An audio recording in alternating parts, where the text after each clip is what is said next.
शांति। आज बाबा ने कहा, मीठे बच्चे, तुम्हें पुरुषार्थ करके एयर कंडीशन की टिकट खरीद करनी है। एयर कंडीशन टिकट लेना अर्थात माया की गर्म हवा अथवा वार से सुरक्षित रहना। माया की गर्म हवा अथवा उसके अटैक से खुद को सेफ रखना। और 18 तारीख की मुरली में ही बाबा ने कहा था, बच्चे कहते हैं माया ना आए, बाबा कहे बाबा तो कहेगा माया और गर्म हो करके वार करे। तो आज बाबा हमें समझाते कि पुरुषार्थ फर्स्ट क्लास हो, जो प्राप्ति भी फर्स्ट क्लास हो। प्रश्न है आज की वाणी से, तुम बच्चों को महाविनाश का दुख होगा कि नहीं? इसका पाप किस पर चढ़ता है? उत्तर है, तुम्हें इस महाविनाश का दुख हो ही नहीं सकता, क्योंकि तुम तो फरिश्ता बनते हो। तुमको ज्ञान है कि अब सभी आत्माओं को मच्छरों सदृश वापस घर जाना है। तुम्हें किसी की मौत पर या माना चोला छोड़ने पर दुख नहीं होता, क्योंकि तुम साक्षी हो करके देखते हो। तुम जानते हो आत्मा तो सदा अमर है। अज्ञानी मनुष्य को लगेगा कि फलाना मर गया, परंतु आत्मा तो अमर है। इस विनाश का पाप किसी पर भी नहीं लगता। ये तो जैसे लड़ाई का यज्ञ रचा हुआ है, सभी लड़ मर कर घर वापस जाएंगे। ये भी ड्रामा की भावी है, पाप चढ़ने की बात नहीं, ये ड्रामा ही ऐसा बना हुआ है। गीत है, महफिल में जल उठी शमा। ओम शांति। बच्चों ने एक लाइन गीत की सुनी है। ये महफिल है किसकी? ज्ञान सागर की, जिसको फिर मनुष्य इंद्र की महफिल कहते हैं, इंद्र सभा। बहुत मनुष्य समझते हैं इंद्र पानी की वर्षा बरसाते हैं। बच्चे समझते हैं ये ज्ञान सागर परम पिता परमात्मा की सभा है। इसमें परवाने बैठे हैं, जीते जी इनके बन जाने, अर्थात इस दुनिया से मर जाने के लिए। क्योंकि जीव आत्माओं को ये पुरानी दुनिया पसंद नहीं है। ये दुनिया है पसंद? अगर कोई कहे ये पसंद है तो मतलब जरूर यहाँ फंसा हुआ या सुख भोगता है। परंतु जिनकी लगन बाबा से लगी उनको समझ में आता सुख तो नहीं है। इसमें सब एक दो से लड़ते रहते हैं। बाबा कहते हैं मैं स्वर्ग स्थापन करता हूँ, तो बच्चों में भी नंबरवार है। कोई पुखराज परी, कोई नीलम परी है, नाम तो बहुत है। ये भेंट की हुई है। कोई बच्चे अच्छे समझदार बन औरों की सेवा में लग जाते हैं। सेवा पर भी तत्पर कौन होंगे? जो क्षमा पर पूरा फिदा हुए होंगे। ये बहुत बड़ी महफिल है। तुम जानते हो बाबा आत्माओं की महफिल में आया हुआ है, परंतु इनको जो अच्छी रीति जानते हैं वो इनके सन्मुख प्रैक्टिकल में हैं। इस समय कोटों में कोई ही जानते हैं।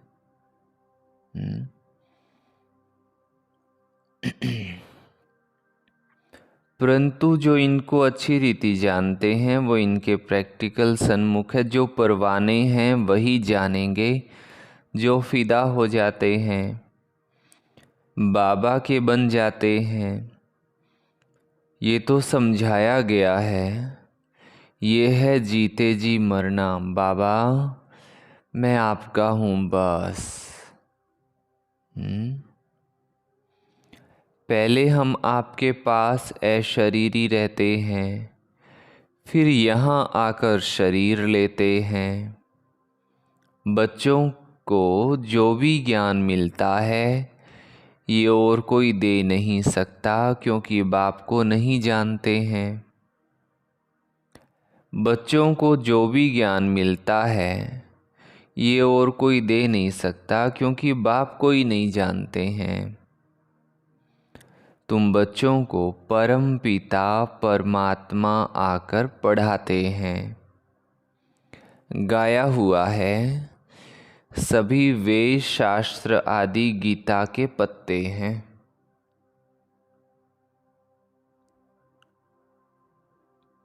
सब मनुष्य मात्र इस मांडवे में किसके पत्ते हैं?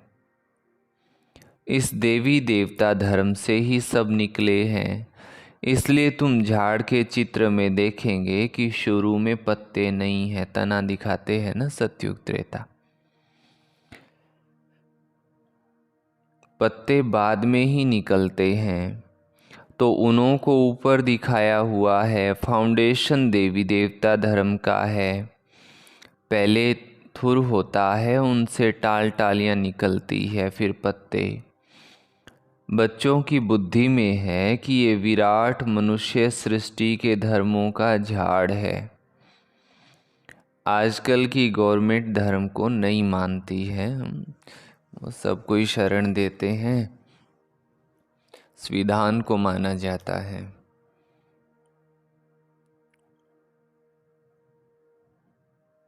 कहते हैं हम सब आपस में रह सकते हैं, परंतु आपस में ठक ठक कितनी है। लड़ाई आपस में ही चलती रहती है।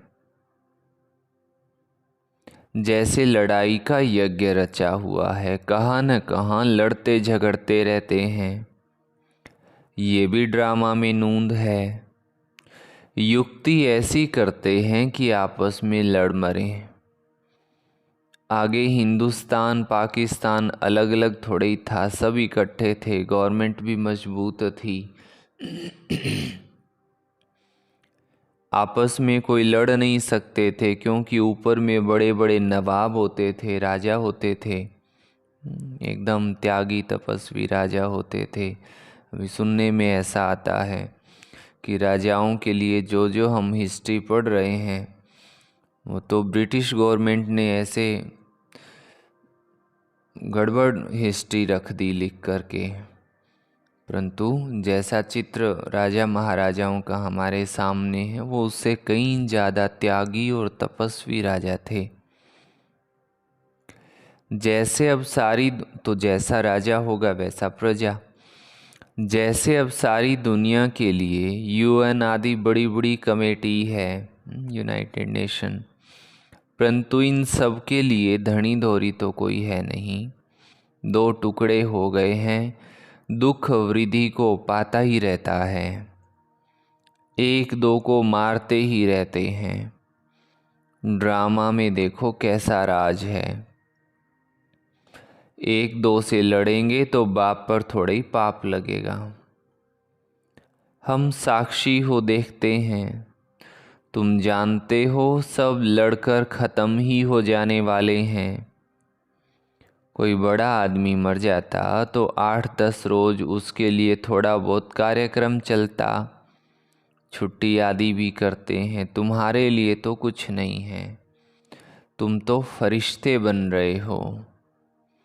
तुमको विनाश का दुख नहीं होता है। अब तो मच्छरों सदृश मरेंगे, फिर कौन किसको देखेंगे। ये राज तुम बच्चे ही जानते हो। नई दुनिया में रहने वाले तो बहुत फर्स्ट क्लास चाहिए। यहाँ कोई मरे तो तुमको थोड़ा ही दुख होगा। तुम तो साक्षी हो, देखते हो। इसने जाकर दूसरा शरीर लिया अपना पार्ट बजाने के लिए। तुम्हारे में भी सब निश्चय बुद्धि नहीं है। कोई अच्छा ज्ञानी होगा वो तो यही समझेगा आत्मा गई तो उनको शांति के वाइब्रेशन देते रहेंगे।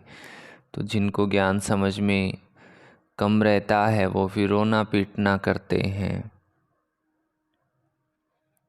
ग्रस्त व्यवहार में रहते पांव से चोटी तक अब खुशी का पारा चढ़ा हुआ है, चढ़ रहा है। फिर कोई का कम कोई का जास्ती, कोई को फिर पाई का भी नहीं चढ़ता है। जैसे आटे में नमक, उनको फीका ही कहेंगे। मालूम पड़ता है कि किनों को नारायणी नशा चढ़ता है। माता पिता की सेवा करते हैं, ऐसे नहीं ग्रस्त व्यवहार में रह सेवा नहीं कर सकते। बाबा कहते वो तो और ही ज़्यादा सेवा कर सकते हैं, और ही जास्ती माँ बाप का नाम भी बाला करते हैं। ग्रस्त व्यवहार में रहकर कमल फूल समान अचल अडोल बनकर फिर औरों को भी बनाते हैं, तो उन्हों की जास्ती महिमा है। तुम तो शुरुआत में ही निकल पड़े, ये भी ड्रामा है। भट्टी बननी थी संडे की मुरली में कहा ना बाबा ने, कोई भी आए तो उनको ऐसा लगे कि मैं मंदिर में आया हूँ। घर का वातावरण पवित्रता की खुशबू अनुभव हो, ऐसा बाबा ने बोला था। तो गृहस्थ में रहते जो इतना त्यागी तपस्वी रहते हैं तो बाबा उनको बड़ा प्रत्यक्ष करते हैं, और वो प्रत्यक्ष होते हैं, बाबा का नाम बाला करते हैं।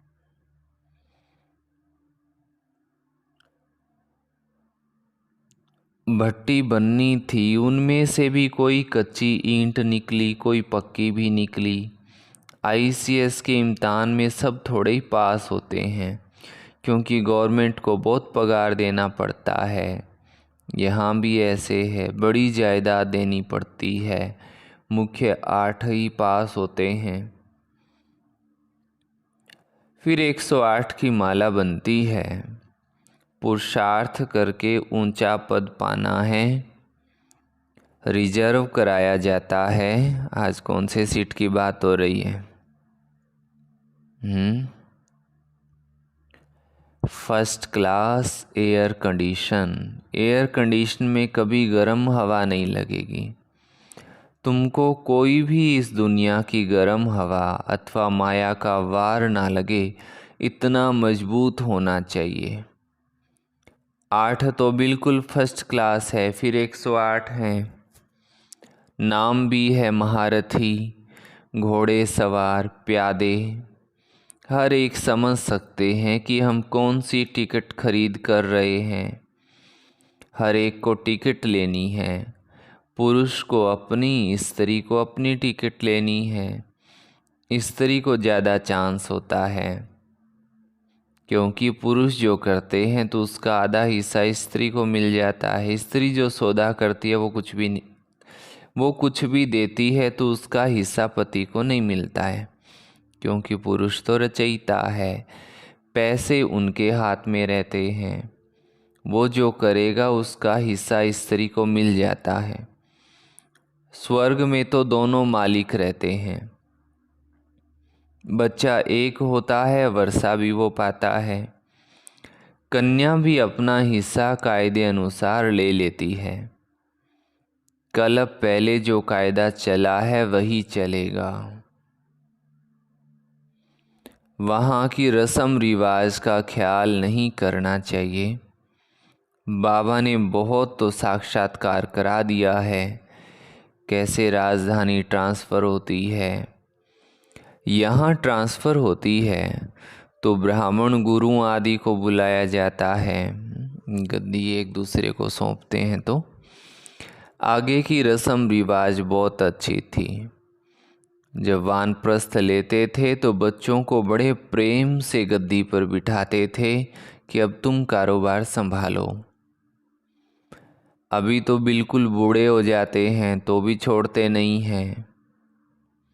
आगे बच्चे मात्र स्नेही होते थे, माँ बाप को बहुत प्रेम करते थे। अब तो मात्र द्रोही बन पड़े हैं, माँ की भी चोटी पकड़कर बाहर निकाल देते हैं। इसको कहा जाता है धुंधकारी मातृद्रोही। सतयुग में ऐसी बातें नहीं होती हैं। तुमको तो बहुत खुशी होनी चाहिए। महफिल की महसूसता तुमको यहाँ आएगी। ये ज्ञान सागर तो जहाँ होगा वहाँ मेला होगा, और नदियों का मेला होता है। तुम नदियाँ तो आपस में मिलती रहती हो।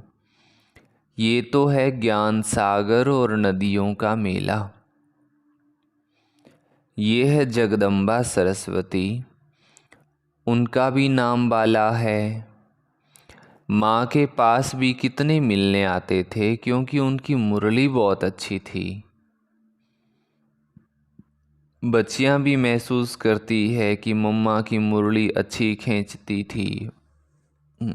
मम्मा जब बाहर जाते थे तो बहुत भाग भाग करके आत्माएं भंवरे माफ़ी खाती थी। ये है सागर और नदियों की महफिल। बहुत बच्चे आ जाते हैं, पहले सागर फिर नदियाँ, छोटी नदियाँ या बड़े कैनाल आदि आदि होते हैं ना। तुम हर एक समझ सकते हो कि हम छोटी नदी हैं या बड़ी नदी। बड़ी बड़ी नदियों को बुलाते हैं कि आकर भाषण करो, तो ज़रूर वो तीखे हैं। मम्मा को कितना बुलाते थे, शिव बाबा का मिला हुआ खजाना आकर दो। तुम बच्चियाँ जाकर ज्ञान रत्नों का दान करती हो। ज्ञान का एक एक वर्षंश लाखों रुपयों का है। शास्त्रों में कोई ज्ञान के वर्षंश नहीं है। अगर होते तो भारत बहुत साहूकार होता। तुमको तो रत्न मिलते हैं जिनसे तुम 21 जन्म के लिए साहूकार बनते हो। अभी संगम युग पर तुम सबसे ऊंचे हो, फिर सतयुग त्रेता में तुम्हारी डिग्री कम हो जाती है। अब तुम ईश्वरीय दरबार में बैठे हो। तुम जानते हो बाबा 21 जन्मों का वर्षा देने वाला है। उनको ही सब याद करते हैं, दूसरे सब दुख देने वाले हैं। दुख देने वाली चीज़ को हमेशा भूला जाता है। हे बाबा, आप हमारे तो बस आप हो, दूसरा न कोई। परंतु श्री कृष्ण का नाम सुना है तो उनको ही याद करते हैं। तुम श्री कृष्ण की राजधानी में थे। बाबा इस कंसपुरी को श्री कृष्णपुरी बना देते हैं। आसुरी लड़ाई से फिर दैवीपुरी बन जाएगी। फिर दिखाया है असुरों और देवताओं की लड़ाई लगी। देवताओं की जीत हुई। देवताएं रहते हैं सतयुग में। कौन से युग में रहते देवता? सतयुग में रहते हैं, स्वर्ग में। वास्तव में तुम्हारी लड़ाई है 5 विकारों से। अभी रामायण की बड़ी धुनी लगेगी, क्योंकि दशहरा आता है, गवर्नमेंट भी मनाती है, रामलीला करते हैं, परंतु ये नहीं जानते कि रावण क्या चीज़ है।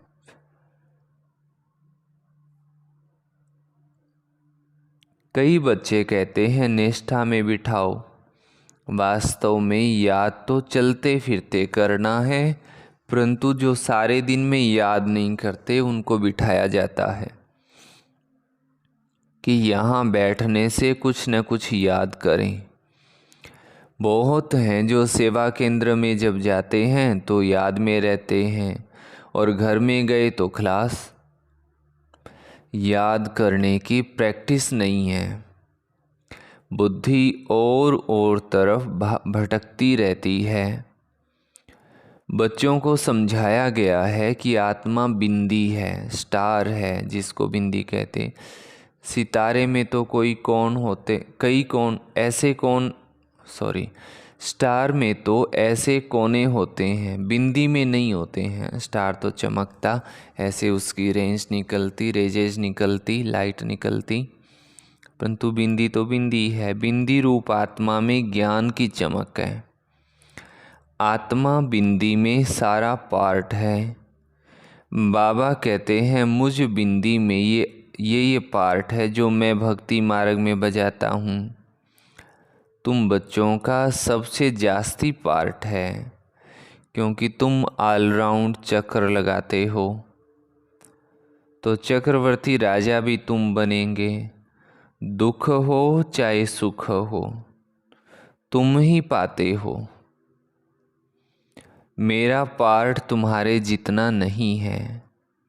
मैं वानप्रस्थ में चला जाता हूँ, फिर भक्ति मार्ग में मेरी सेवा बाबा फिर हमें मदद करना शुरू करते हैं। याद भी करते हैं ड्रामानुसार। जिस जिस देवता की पूजा करते हैं साक्षात्कार फिर भी मैं कराता हूँ। ये ड्रामा में मेरा पार्ट है। वो समझते हैं हमको इनसे साक्षात्कार होता है, इनमें भी भगवान है। समझते हैं गणेश से साक्षात्कार हुआ तो गणेश में भी परमात्मा है। इससे ही सर्वव्यापी का ज्ञान उठा लिया है। और तुम सब बच्चे कहते हो हम सब बाबा को याद करते हैं, अर्थात सब में बाबा की याद है। तो इससे भी सर्वव्यापी समझ लेते हैं। बाबा कहते हैं मेरी याद में भी सब नंबरवार पुरुषार्थ अनुसार रहते हैं। जितना जो याद करेंगे उतना विकर्म विनाश होंगे। बाकी आत्मा तो हर एक में अपनी अपनी व्यापक है। मैं कोई बच्चे में भी प्रवेश करके किसका भी कल्याण कर सकता हूँ। बाबा किसी भी बच्चे में प्रवेश करके कल्याण कर देते हैं। अच्छा, परंतु उन्होंने फिर उल्टा अर्थ कर दिया है। ड्रामा में वो भी नूंद है। ड्रामा अनुसार सबको पार्ट मिला हुआ है। ये शास्त्र आदि बनाने का भी ड्रामा में पार्ट है। बनाएंगे वही जिन्होंने आगे बनाए थे। गीता सुनाते हैं, फिर कल्प बाद भी ऐसे ही सुनाएंगे। तो अब बच्चों की महफिल में बाबा बैठे हैं। जो मुझे जानते हैं मैं उन्हों के बीच में ही शोभता हूँ। बाकी जो जानते नहीं उस महफिल में बैठ क्या करेंगे। तुम भाषण आदि करते हो तो बहुत आते हैं। उनकी क्षमा के साथ महफिल नहीं कहेंगे।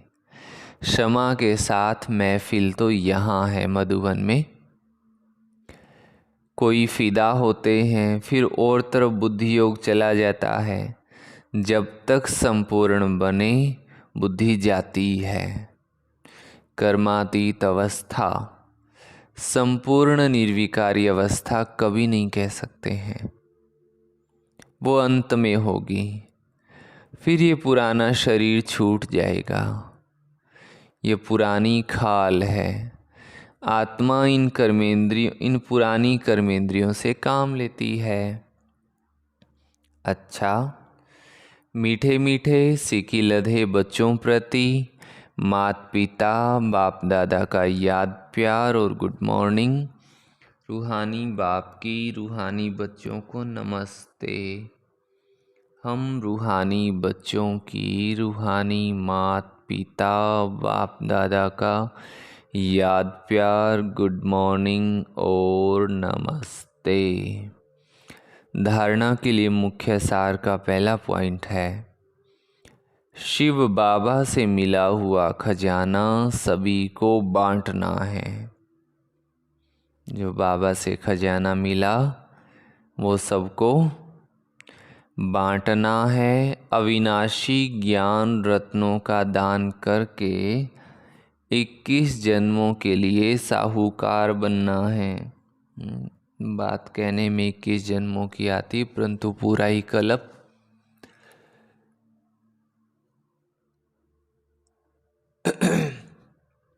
धनवान रहते हैं। दूसरी बात, अपनी अवस्था अचल अडोल बनानी है। कैसी बनानी अवस्था? अचल अडोल। फिर बाबा कहते हैं, ग्रस्त व्यवहार में रहते भी कमल फूल समान बन बाबा का नाम बाला करना है, प्रत्यक्ष करना है। सेवा में सदा सेवा में तत्पर रहना है।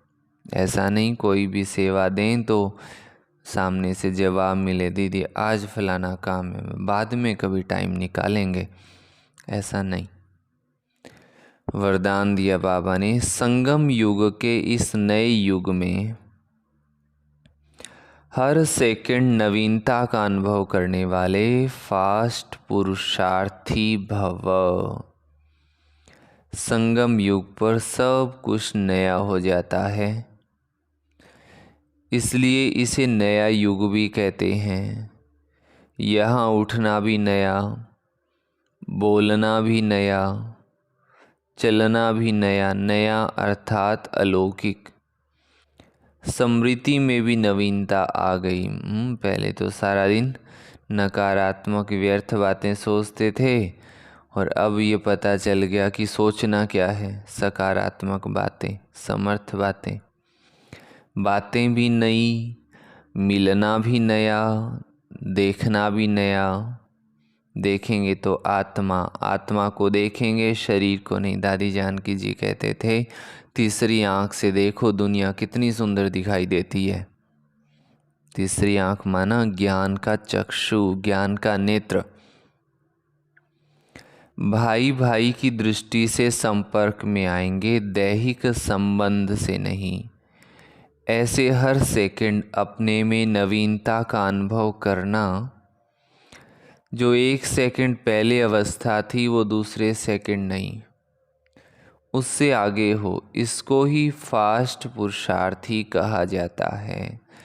आज की वाणी से स्लोगन है, परमात्म प्यार द्वारा जीवन में सदा अतीन्द्रिय सुख व आनंद की अनुभूति करना ही सहज योग है।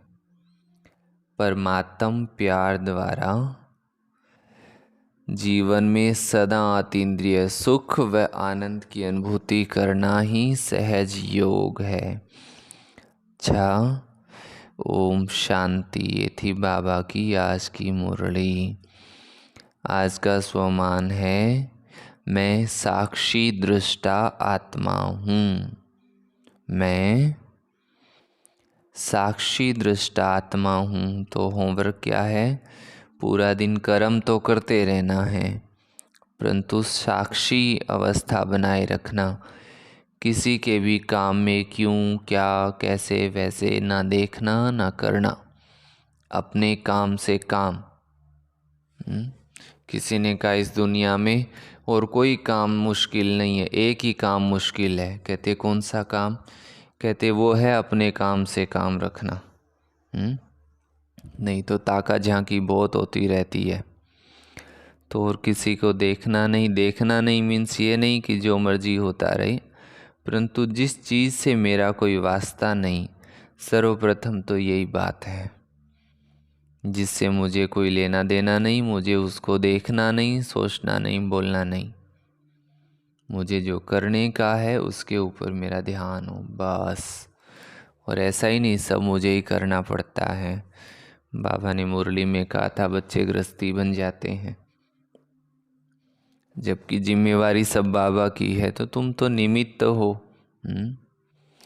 सेठ शिव बाबा है। अच्छा, सभी को प्रेम सहित ओम शांति जी।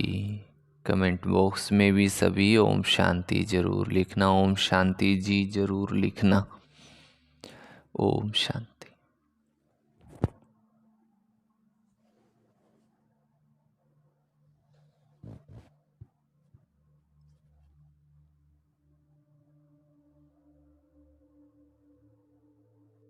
आज विशेष चैनल पर एक कमेंट्री अपलोड कर रहे हैं, तो आप सभी भाई बहनें जो भी सुन रहे हैं या जिन्होंने नहीं सुना है उनको भी ज़रूर बताना ये बात कि आधा घंटा का कमेंट्री है, या तो सवेरे 4:15 से 4:45 तक, या फिर शाम को 7 से 7:30 तक। ये दो विशेष समय हैं उसको करने के लिए। ये विश्व शांति के लिए है। जिन आत्माओं के मन अशांत हैं या जिनके मन किसी भी तरीके की परेशानी से हैं, तो उनके लिए विशेष ये कमेंट्री अपलोड कर रहे हैं। दिन में भी आपको जब भी समय मिले तो आप बैठ कर के ये कमेंट्री कर सकते हैं विश्व शांति के लिए। विशेष करके 51 डेज 51 दिन का ये टारगेट रखा है। आप सभी भी इस नियम को लेना 51 दिन के लिए, बाकी आगे करते रहें तो आपकी इच्छा है। तो ज़रूर ये कमेंट्री योग आप करना, अपने साथी भाई बहनों को भी कराना, सबको बताना। अच्छा, ओम शांति जी।